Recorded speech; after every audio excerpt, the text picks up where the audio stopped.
இப்போ இந்த திட்டங்கள் எல்லாம் தமிழ்நாடு எவ்வளவு முன்னேறியது அப்படிங்கிறதோ, தமிழ்நாட்டுல இதனால என்ன வளர்ச்சி பெற்றது அப்படிங்கிறதோ, அந்த பேச்செல்லாம் எனக்கு தெரிஞ்சு ஒரு 2 வருஷத்துக்கு முன்னால முடிஞ்சிருச்சுன்னு நினைக்கிறேன். இப்ப வந்து பாத்தீங்கன்னா, தமிழ்நாட்டினுடைய திட்டங்கள் இந்தியாவினுடைய மற்ற மாநிலங்களுக்கு எப்படி ஒரு பெஞ்ச் மார்க்கா மாறுது அப்படிங்கறத பத்தி நம்ம பேச வேண்டிய இடத்துல இருக்கோம். ஏனால் இங்க இருக்கக்கூடிய கட்டணமில்லா பயணம் பக்கத்துல இருக்கிற கர்நாடகாவுக்கு போகுது. அதுதான் தேர்தல் அறிக்கை திட்டமா மாறுது.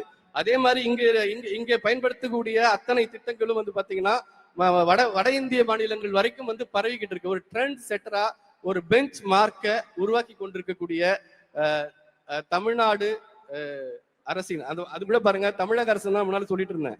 இப்ப பாருங்க, தமிழ்நாடு அரசு தான் வாயிலே வருது, தமிழக அரசு கூட வரமாட்டேங்குது. நான் இந்த வார்த்தை எவ்வளவு முக்கியமானது, இந்த சொல் அரசியல் எவ்வளவு, திராவிட இயக்கம் என்றாலே பேச்சு அப்படின்னு ஒரு கருத்தை வந்து கேலியாகவும் கிண்டலாகவும் சொல்லுவாங்க. ஆனால் நாம் உரத்து சொல்ல வேண்டியது, இங்கு பேச்சே அரசியல் தான். இங்கு பேச்சே நாம் வந்து பேச்சுரிமையே ஒரு பெரிய அரசியலை இங்கே கொண்டிருக்கிறது.